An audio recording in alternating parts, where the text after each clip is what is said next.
Perfecto. Good afternoon. I'm Jennifer Noreen. I'm here with Dr. Lee Sullivan. How are you, Lee? Hi, I'm great. Jennifer, how are you doing? I'm good. Nice to see you on this Yeah, lovely Friday. This nice to lovely see Pacific you. Northwest Friday that's sort of raining. Today, we're going to talk about why firefighters struggle to turn it off after shift. Mhm. We are at least done a lot of video production in the background in the background of her businesses and her being a book author. We are kind of restarting that effort. So this is our second video in a series of about 8 that we're going to do on some different topics. And so I think today, maybe first you should tell us what it is. So why firefighters struggle to turn it off. What is it after Mm, the shift? What are they carrying home that we're talking about today? I would say it's not just one bad call, it's accumulation. It's a cumulative effect of hundreds, if not thousands of calls over a career, over many years. Even if someone's young in their career and I start to hear that saltiness in their voice, a little sarcastic, a little kind of salty attitude, it's probably they've had a series of successive difficult calls. This is a With it comes a cumulative weight of trauma. It causes sleep deprivation. Hmm. It's also the result of long shifts, working shift work, which also means you're missing out on family experiences, birthday parties, anniversaries, all sorts of family gatherings. You miss out on that. And there's a cumulative effect of that kind of weight or that kind of stress. And that's what I would call it. Yeah. So, and our next question was, what is firefighter stress? And I think you've kind of just described it as just that repeated kind of like, would you call it chronic?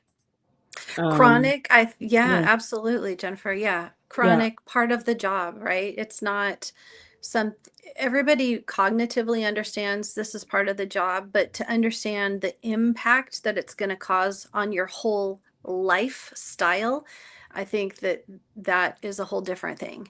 Yeah. And it's hard to prepare for even. You just sort of have to manage it as you walk through it, I think. Yeah, hard to know. And it's probably going to affect different people differently, right? Nobody has Right. that same, yeah. Right. Right. So, what does emotional shutdown look like, and how does it affect the lives and families of firefighters? So, you've sort of touched on that, but what does it look like? You said kind of a saltiness, a glazed over eye. Yeah. Is it in the That's a body great language at question. all, or what do you see? Yes, yes. I see. Well, first, let me just take one step back for a second and say that compartmentalization that firefighters and first responders do is a really useful skill on scene. And so, what you're seeing when we say like a shutdown, it's actually like this ability, this really well crafted skill that they can use on scene that helps them compartmentalize and somewhat detach. I was just talking to someone yesterday, and he said, I have to see a patient in front of me, not so much a person. And I thought that summarized it really eloquently. I'm like, yeah, civilians maybe don't understand that. We want to talk about good bedside manner for doctors and nurses and um, techs in the hospital. We want to talk about high patient care for EMS. But there is sort of a compartmentalization that occurs where Mm. I'm looking at a patient, they likened it to like, I have a problem with my car. I'm going to focus on the problem. Is it the fan belt? Is it I don't even know, whatever the stuff is on the inside, the engine of the car. What is the problem with my car in front of me, my patient? Um, I can't see the whole car. I can't see the make and model at that time. I have Yeah, to focus on what's in front of me. And sure. so what ends up happening is that's a great skill set to have, but not knowing how to put it in your back pocket when you go home or you step into your personal relationships. So they don't really know or haven't learned yet the skills of how to turn that off or at least turn it down when they're in their personal lives. And Yeah. yeah. Yeah, Does so that make sense? compartmentalization works for when you're at work to put things in categories and put them away, or Right. to really kind of shut down emotionally, become sort of objective while you're at Right. work. Not and so Exactly. not the warmest, guy on the block, but you have to be able to go home and take out that warmth for your family.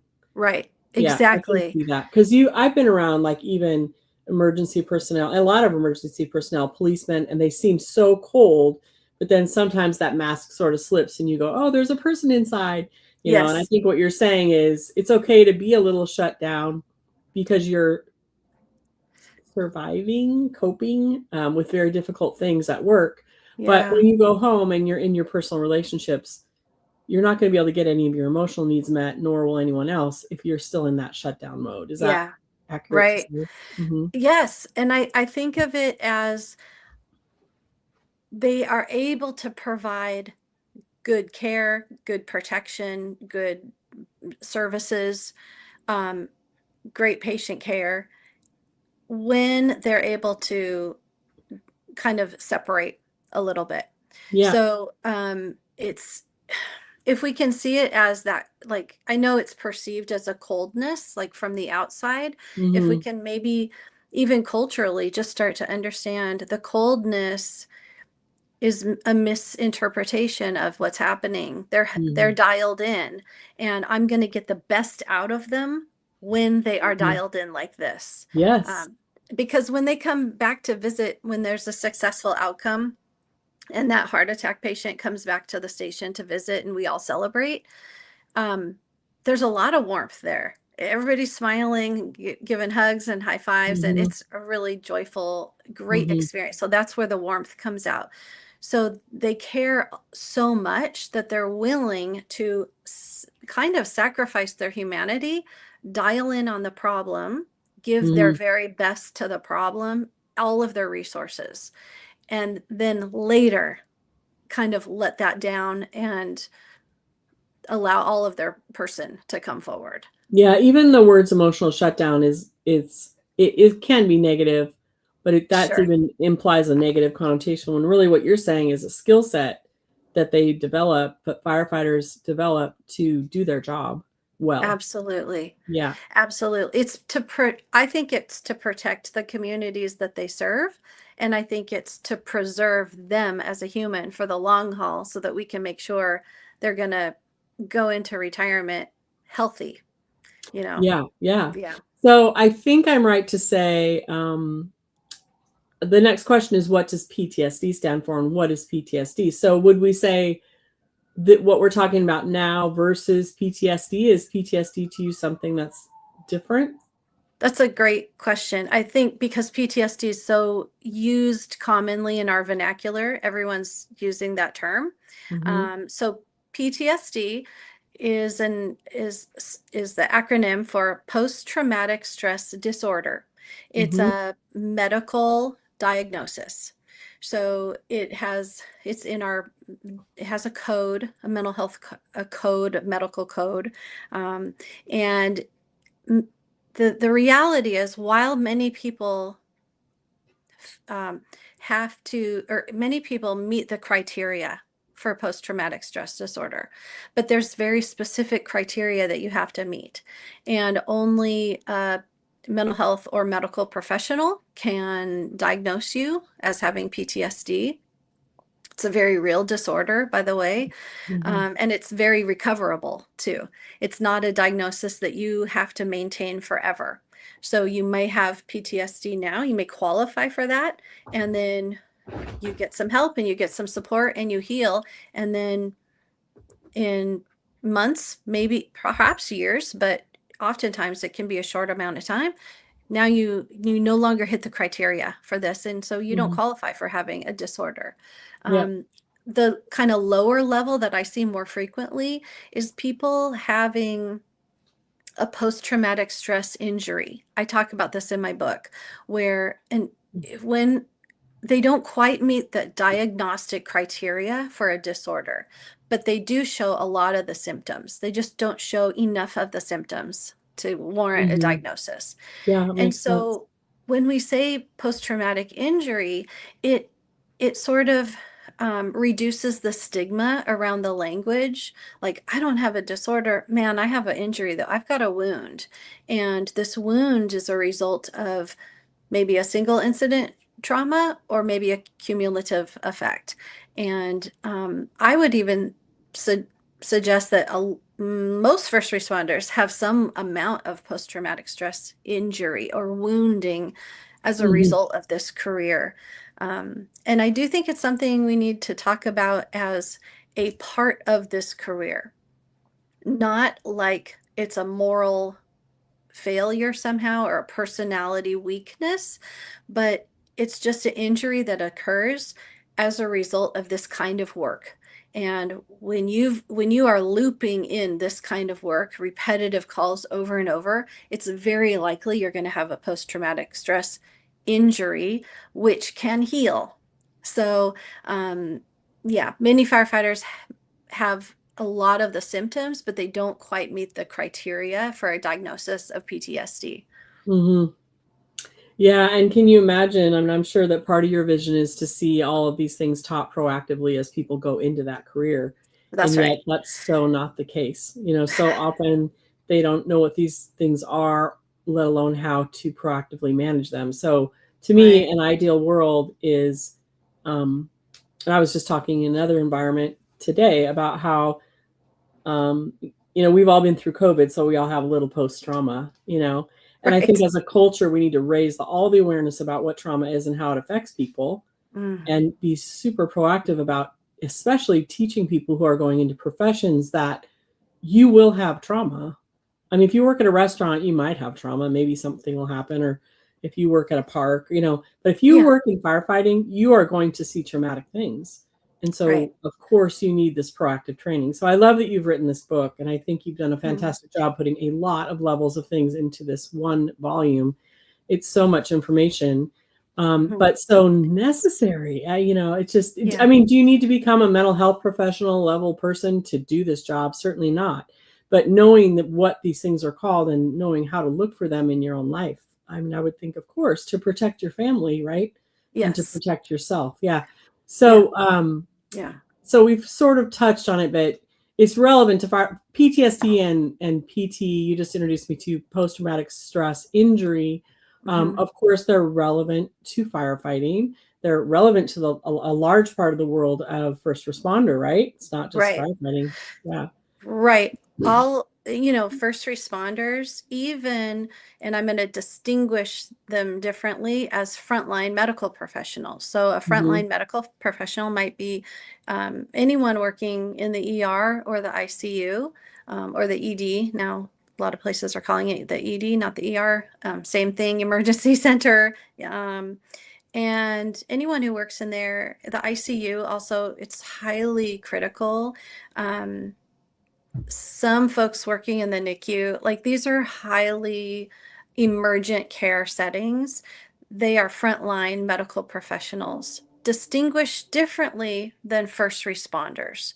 I'm sure at some point we'll go into that, but they're not first responders. First responders are on a scene.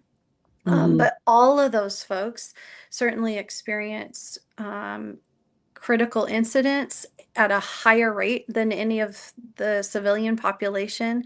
Also military, I don't want to leave them out. I'm just speaking in this world, but yes, they experience critical incidents and therefore they have the opportunity for the impact of trauma more than the rest of us. And so, yes, they're going to, the impact of trauma is going to hit them much more frequently, a longer duration of time than, is typical in the civilian world. And so when we talk about trauma, what we're really talking about is the impact of trauma. Trauma is an impact, and so there's an impact event that occurs before the impact of trauma hits us. Hmm. And yeah, so these folks are, uh, it's, it's part of the job. It's part of their, it needs to be part of the knowledge ahead of time. Hey, we're hiring you. You understand these things are going to happen. Here's what that means for you. Here's what it's going to mean for your family. This is a change for all of you. And I think we're getting better at that. I think there's a lot of opportunity to improve in that area, though. Yeah, and you would educate me on what the formalized training is. I mean, do they get formalized training when they apply, when they are accepted into these positions? I know, I mean, I can't imagine that a volunteer firefighter gets any of this, right? They just kind of get thrown into the mix, There right? are some um, there are some great volunteer fire academies, for example, especially in Mhm, Washington State. We have some great, you know, they do some great training. I think they all, I would just say across the board, generally, all academies are failing. I would give them a failing grade, like a mhm, D. So in my family, a D is a failing grade. mhm, I would give them a D. I mhm. think it's not an F anymore, but we're not even at a C minus Yeah. for mental health being integrated into their Mhm, fire academies. And then I also think, of course, because I'm a huge advocate for firefighters getting help ahead of time, like preemptively, like let's lay down the template so mhm. that when something bad happens, you're not having to figure out what to do then. So I also think that within fire academies, we ought to be providing some sort of mental health training for the partners and the spouses to take home to the family. Yeah, Here's how we have you a can long way build to go. resilience. We have a long way to go, and Yeah, ironically, we have a long way to go as a culture in with trauma in general. But, I you know, we agree. watch violence on TV, and we it's just very interesting to me, the state of the union. You know, we don't have good trauma informed professionals in general. Like, what leader No. can you think of? I don't mean to go so general, but I mean, what leader can you think of that doesn't need some training in what trauma looks like in their employees to protect their people, right? Let Right, alone, of course, the first responder industries, of course, and right, of course, firefighters. right. But just in general, to me, I think there's a lack of just leadership training in general, how to spot trauma, how to spot PTSD, how to spot, and I think they get some training Yeah, on like domestic violence, how to spot if someone's getting harmed at home or something like that. But to yeah, me, it's just you're touching into you're diving deep into something that really in general we need training on, and then also of course, you know, the deep dive. But it's just it's kind of it's sad and fascinating at the same time. You know, it's like it's kind of right. baffling to me. I It's think the first thing that we all can do, honestly, Jennifer, in any profession, I think it especially relates to firefighters and other first responders. I think the mm-hmm. very first thing we can do is get to know the people around us. Get to Mm-hmm. know their baseline. Who are they? Yeah, How do connect they with move people. through life? Mm-hmm. Get to know them on some personal level Mm-hmm. so that when something comes along and something hits them sideways, you can see they're acting slightly differently than they did the day Mm-hmm. before or the shift before. Mm-hmm. That's very preventative thinking. Yeah. So if I think I've said this before. I've said it so many times, but it absolutely is true.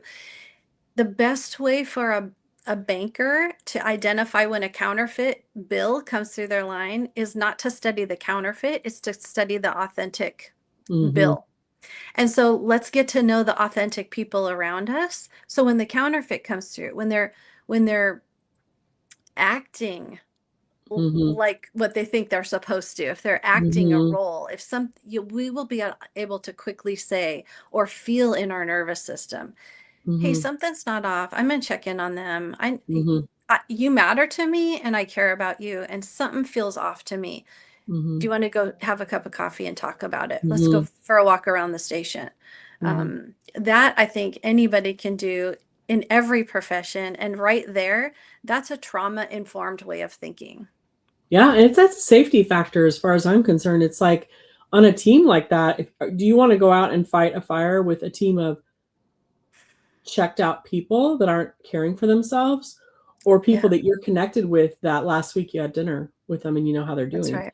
I mean, think Right. about how effectively just as a family you operate when you're connected with one another, right? So healthy Right. systems are connected and monitoring sounds cold, but yeah, I mean, I Right. love your idea of just be a decent human being that's connected to your coworkers and your team, and then you know when the signal is there that something's off. So, Right. um, yeah. So let's say there is layered upon trauma, and there's someone that is unaware, maybe to something really bad happens, and then they become aware, hey, I need help. But do firefighters get help? You know, when this problem is existing, do they typically get help, Mm. or do you find Um, that they don't get help?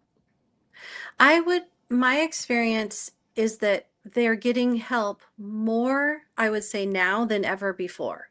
And I would Mm-hmm. say this across our nation. This is true. When I talk with other colleagues in other states, firefighters are seeking help more. And I would say also that districts and departments are providing more help than they have before. I do see a big gap when, especially usually it's districts, smaller county districts, take on volunteer firefighters. And there's really a gap in coverage or gap in care for these folks because they're not provided insurance typically. Um, they may or may not have insurance through their place of employment even. And then they don't qualify for the union resources within that district. And so there seems to be this gap where we're asking them to come volunteer and see everything that a paid career frontline members seeing, but we're not able to provide them with any support. So that is where I see a gap, and that's across the nation. Um, we're getting more and more folks to call in, I think, directly than ever before. What I am seeing that I'm concerned about is it's often very late and they're often already in crisis. And so Yeah. we still have not bridged that stigma barrier yet, Mm-hmm. where it's okay to call when I just feel uneasy, when I just Mm-hmm. feel off before it gets to a crisis. And so I'd like to see that changed. Mm-hmm. I think there's confidentiality concerns. There's there that's often, Yeah. a problem for all first responders, not just firefighters. So if I'm a law enforcement officer and a counselor says that I have anxiety or depression, can I still carry my service weapon? I don't know. There's like confidentiality Yeah, concerns. and pride, and probably just lack of Yes. familiarity. And I mean, there's Right. just so many things that probably keep them from asking for help, but really it should be Right. seen and indoctrinated as a source of, as a symbol of strength, not weakness, right? Yes. It Because should they're absolutely. protecting the community, and so it makes them a better protector for them to ask for help when they're in that place. Exactly right. That's exactly right. Um, there is just like any chain of command structure or system, there is still a fear of if I go in for help now when I'm just a frontline member, and then maybe I apply for an officer position down the road, and everybody knows I went to therapy, is that going to be held against me later on? Mhm. That stigma still exists. And so we have got to change that. We've got to shift that.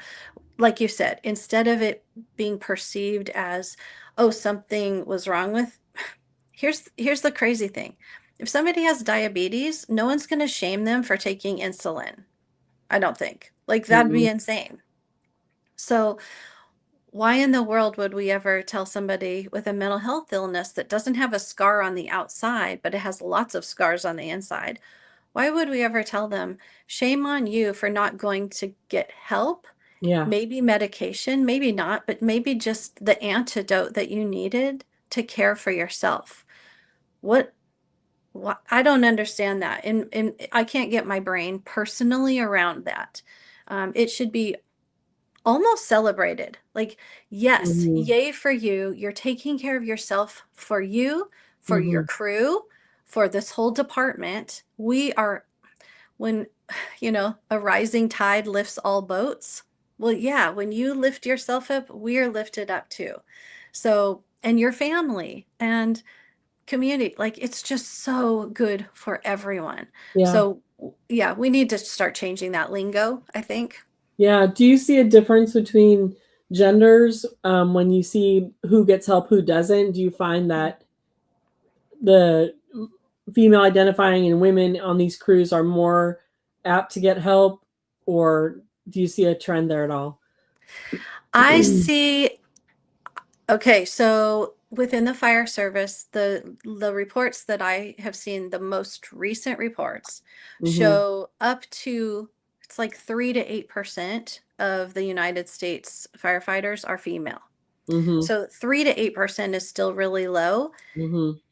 In my practice, even in my peer support trainings, I see 40% of females. So, yes, more female firefighters than male are coming into therapy. Now, is that a firefighter thing? Is that typically even in couples counseling, the wife brings in the Yeah, husband, the overall cultural thing as that's more acceptable to ask for help if you're a woman, maybe. culturally, I Yeah. still think we have a long way to go on teaching boys that it's okay to feel, that Mm-hmm. feeling is a part of our brain, actually. And so that that is being a tough guy, is knowing who you are, knowing Yeah. your strengths and your struggles, and Yeah. knowing your heartache and your joy. That's part of being a tough guy. Yeah. So And you have your work cut out for you. You really do. What an opportunity. It's exciting, but it's also kind of wow. I, So what can people do if they see these, excuse me, mm, if they mm, see these signs or warning mm. signals, either a family member or a coworker? Um, what are practical things that they can do to make things better? First, we kind of touched on the first thing. Create a culture in your home, Mhm. within your crew. If you're a firefighter listening today or watching, create a culture where it's safe to talk before somebody reaches their breaking point. Mm, I do want to slip in here. Um, Jim Cone, I want to say in 2006, might be 2008, produced a study. He's out of the University of Virginia. And forgive me, this is in back in a file of my brain. I'm mhm, not positive of this reference here, but it's Cone, I think 2006, U of Virginia. He put out a study showing that when a safe person is with us, we actually experience less physical pain ourselves. So I'm going to say that again a different way. I'm going to feel less physical pain through something when I have somebody next to me that I know is safe. It could be a stranger that I know is safe. It could be my partner. It could be a friend. mhm, But as long as there's a safe person with me, I do not just experience less emotional pain, but I experience less physical pain. In other words, I can endure a lot more when I have a brother or sister beside me that I know has my back. mm, So, if we can start to create this safe space for people to talk about before they reach their breaking point, mhm, they themselves are actually going to be able to go through much more challenge, much more difficulty. mhm, Trauma will not have an impact as much on them. So, mhm. you see, the collective good is also good for the individual. Yeah. So the next study is the increase of your team's efficiency based on the Yeah. mental health of your team members. I mean, you Yes. really just stated that basically. You just said people experience less pain, which makes them more effective in life and in general in many ways. Yeah. So it's the Yeah. thing you want to encourage. So it's going to Right. make a stronger team. Right. Right. And so Let there's so much I can see how that science is very solid. It just makes sense to me. it's almost like it's so makes such common sense that you think, why did that need a research study? But we Hmm. sort of needed a research study if we're going to be able to say that it's validated. And Hmm. so now we can say scientifically, well, this is validated. This is how our neurosystem works. This is how our brains Hmm. interpret physical pain. So Hmm.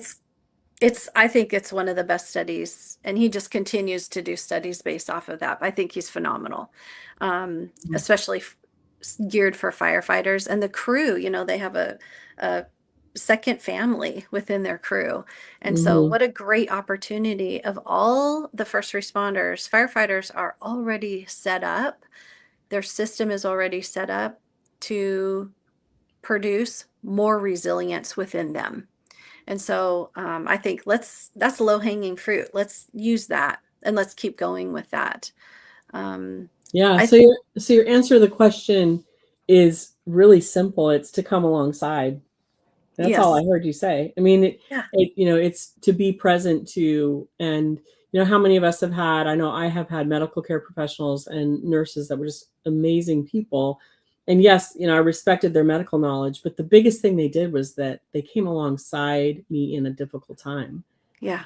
and so they function out of that all the time. So Yes. if you're a wife or a husband of someone that is experiencing this type of stress, you can come alongside them in a gentle way. And I didn't hear you say offer lots of suggestions and advice. Like it was pretty simple, and I think if we can just get to the point of being present to one another, then we've come a long way. Right. Yeah. So it's that Yes. simple answer of being present to them. So how is there anything else you can think of? Like, let's just talk about the family. Okay. um I'd what say, can a spouse do or a child do for a parent that's in this mm, situation that is helpful? mm, one of the, I think a great help is have a code word at home. So mm, I'll just share my code word at home is it was a rough night or it was a rough day. And a lot of times I would come home, um, and my family would just be waking up. So it was around 0500, 0600, right in the morning hours, and I would be coming home. And my code was, if it was a rough day, rough night, it was a rough night. And what that meant for me was I needed anybody who was awake, including the dog, to come around me, and I needed to feel heartbeats. I needed to feel kind of the pressure of a hug, and I needed to feel some heartbeats around me. Um, and that's something that helped me feel a little more anchored and alive. And that's just my silly little example. It's what worked for me. It still works for me to this day. Rough day. Oh geez. Everyone stops what they're doing. They come and give mom a hug. Hmm. Um, and so even the pets are great too. You just need to feel something. Yeah. So I love it when families can come up with their own code word, and then what does that first responder spouse need? Actually, this is great for anybody. I just think it's acutely important for a first responder to have this tool in their back pocket. So, what do you need? And I mean, what kind of connection do you need? I do not mean I need time by myself to go work out where no one's talking to me. No, Yeah. because actually, the best thing that will happen for you is to have some sort of attachment with another person, um, and then you can go work out by yourself. This can take 15 seconds, but you need the attachment first, and then you can go self soothe by doing something independently or in isolation. Hmm. But you need that connection first. Hmm. um, so anyway, it could even, if you're a single person, it could even be texting a friend, texting a family member, hey, Hmm. rough night. And then what do you need with that? Do you need me to tell you you're you're still good, you're still dialed in, you know exactly what you're doing, you're in the right career? um, do you need me to call you and give you just a couple minutes to talk? And I'm also gonna, even though ironically I'm doing a lot of talking here with you, I'm going to listen more than I talk. So I'm going to listen, I'm going to validate those feelings. Of course, you Hmm. feel this way. It makes so much sense that you feel this way because of what you've gone through. Oh my Hmm. gosh. Yeah. And I'm not going to turn that back on me and talk about, I can't imagine what that's like. That would be so hard. I don't even know what it would be like to go through your day, because that turns the first responder from thinking and caring about themselves and taking care of themselves to having to take care of another person. Right. So keep it on them, keep the focus on them, listen more than you talk, validate their what they're feeling, have an understanding, draw the connection between what they're feeling and what they experienced and how it just makes sense to you. Um, that all of those things help you stay connected so that you can see those little behavioral changes before the crisis hits. Yeah, it's so ironic to me how simple it is. It's so ironic, and yet we I don't do mean, it. we Isn't that don't just do it. crazy? Yeah, yeah. Yeah. So how do you, Dr. Lee Sullivan, in your profession, so how do you, and I know you can't, tell, I'm sure a lot of this is in your book, but in general, how do you help firefighters with these struggles? Is Mm. it a lot of what you just shared plus tools, I would guess, that you Yeah, hand them?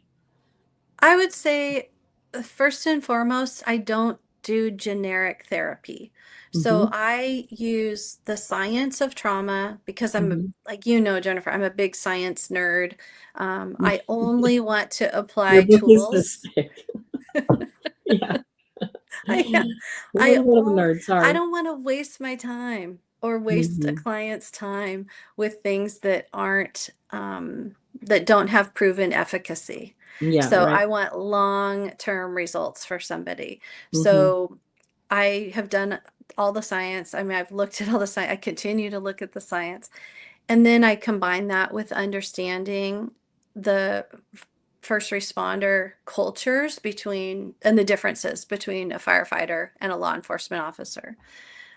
And so I just combine those two, and it allows me to kind of parachute into someone's experience without them having to take care of me. Um, and I do that in individual therapy. I also do mostly some peer support training and leadership consultation at the executive leadership level, where they say, hey, we want to start a mental wellness program. We don't really know what to do. We pay for EAPs, but we don't know what else to do to offer our folks. And so I can help with that. And I do a fair amount of that. And then I also do some crisis response for departments where they we work together beforehand, before the need, and we set it up ahead of time, and then they have priority access to me when a crisis hits. And so I'll work closely with the peer support team too for that. And they'll just give me a call. Hey, we need some help either as a whole crew or a couple folks need you. Can you give them a call? Absolutely. So So, you do beyond a typical therapy setting where people come to you, you do other kinds of interactions with people that are struggling. That's yeah, cool. Yeah. And I know I would, you do formal training in a community training as well, right? Don't you yeah, also? Yeah. yes. I'm sorry. Yeah, I forgot about that. Yeah. I do. I do community training like for chaplain teams. A lot of times first responder agencies don't have the funds to just come hire me or a couple other folks, and they'll come together, a bunch of different people, Mm-hmm. bunch of different agencies pool their money, and then they hire Mm-hmm. me maybe to put on a conference or something. Mm-hmm. So I'm doing less and less therapy. I actually have less and less time for that. As much as I love it, I'm trying to provide support to as many people as I can. And so even that might mean training some like new mental health therapists that are just Mm-hmm. coming out who are interested in Mm-hmm. uh, becoming first responder therapists. So yeah, Mm-hmm. Yeah, because the universities haven't caught up yet, right? So it's going to no, take time to catch up with the no, needs of they what's have happening. Yeah. trauma. They have some trauma courses within their Masters of Counseling programs, Mm-hmm. but I have not yet seen a single one that has a um, first responder mental health counselor or first responder therapist, Mm-hmm. master's program. I don't see Yeah. that yet. Not So yet. we need one. Here's a big PA for that. We need one. Yeah, that's right. Well, and I think your book is related to that because I think your book, it's so full of information, and to me it speaks to academia, but it also speaks to a firefighter who just got off a hard job. I think it does both. Mhm. And so talk a little bit about why should I get your book if I'm in this job that is bringing on trauma? And should I only get this book if I'm a firefighter, or will I get Mm, help in other areas? So how does your yeah, book help, and who's your book for? that's a great question. I did write it with the firefighter in mind. So because when you're writing, you have to have a very specific audience. And so I wrote it for the firefighter with the lingo of the fire service. Anybody in the first responder world or demographic is totally going to understand the language though. Mm-hmm. Um, but I also wrote it in mind or with the families in mind and those who care for firefighters and first responders. Mm-hmm. Um, I I put in there the evidence-based tools that apply to first responders and that even have some of them are even kind of the research was done specifically on firefighters, so I put that research in there as well. And I just wanted the language to reflect so that they didn't have to work so hard to understand the mental health language. I didn't want an interpreter. I wanted them to be able to just directly understand it. And Mm-hmm. then I wanted tools that hold up under pressure. And I believe I put it all. I probably put too much in one place. But I hope to I hope to within this next year actually t- take this book, Cover My Six, and turn it into a book for the Blue Line. And so I'm right now getting to know the Blue Line much better, and I hope to have that same language applied. It'll be the same template with similar research Mm-hmm. studies put into it, but some slightly different things specific to the Blue Line. So Mm-hmm. that'll be coming For out. Yeah, police officers. mm-hmm, right. Mm-hmm. Yeah, I've started that, but the process will probably take about a year. So, Mm-hmm. Yeah, so if you don't have access to the training, or you don't have Lee in your hometown and you really want information, this is a great buy. So this is on Amazon. Cover My Six is the book. There's also a playbook, workbook type book as well. But yeah, this is the place to start.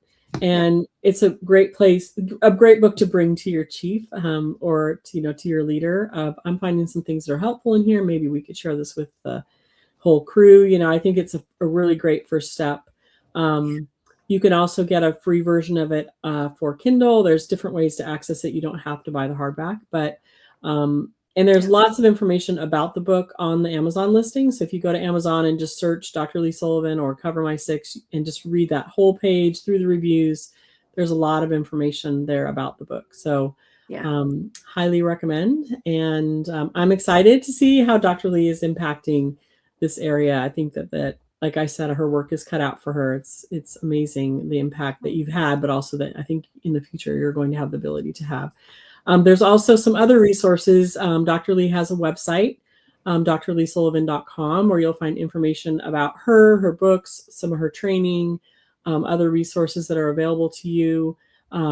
We have become very active on social media for Dr. Lee, so you'll find Mhm. some interesting information there, snippets of these videos and access to the full videos. Um, and I'm not sure what else to share. So there's the website, there's Amazon, the book itself. Asking your chief to have Dr. Lee come speak at your station. I think that we would love to see that. And I love that idea of combining stations so that you can bring Lee Mhm. to a community. Mhm. We don't want anyone isolated in pain and struggling from these symptoms and not knowing where to turn. So, No.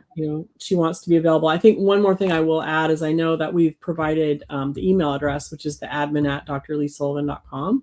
So Okay. if you do want to send out, if you want to connect with Dr. Lee, here's an email address that you can use to communicate a question or Mhm. make a connection with her. Is there anything else you want to share from your world Yes. going Yes. I am on? excited about two things, Jennifer, and I'm sorry I didn't get these No? approved from you ahead of time. Yeah, this is Um, your show. Go for it. I on Saturday, July 18th and Hmm. Sunday, July 19th, I'll be doing a meet and greet with the public at the annual, I think it's the 40th annual Gig Harbor Summer Art Festival. Oh, And so awesome. I'll be out there all day, Saturday and Sunday, just meeting with people, eating some great barbecue from Barbecue to You, and just meeting the public. And I'd love for you to come up and I'll sign your book, say hi, listen to your story, anything I can do to support. Um, please come out. And then I wanted to also say that Ruth and Kate Portraits in Seattle has they selected myself and a, a friend of mine to be a part of their Faces of the Frontline magazine. And so yesterday we actually did a big photo shoot, and they'll give us a page, and they're gonna have a little write up on myself, and so anyway, it's Ruth and Kate Portraits in Seattle. You can just Google it. We'll put some links out there. It's not published yet, but we have the photo shoot done, and then the bio is being written up right now.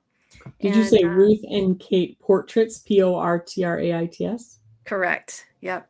Okay, so there's a magazine article coming, and I'm sure that as we've done for other clients, we can make that available on your social media and Okay. at least a link to their site where they can read the article for sure. We'll Okay. keep you informed. And in the meantime, if you have questions for Lee about, the upcoming events here, or you'd like to have Lee come speak at your station, or you just want to send a question off, please don't hesitate to do that. Like I said, there's the email address and the website, both. This video in its entirety will be on YouTube, and there'll also be snippets come through social media, so there'll be opportunities to review it. If you have an idea for a topic you'd like to see Dr. Lee cover, we have a schedule of things coming up, but we want to hear from the people listening here of what would be helpful to you, especially if you're a firefighter in the line of duty.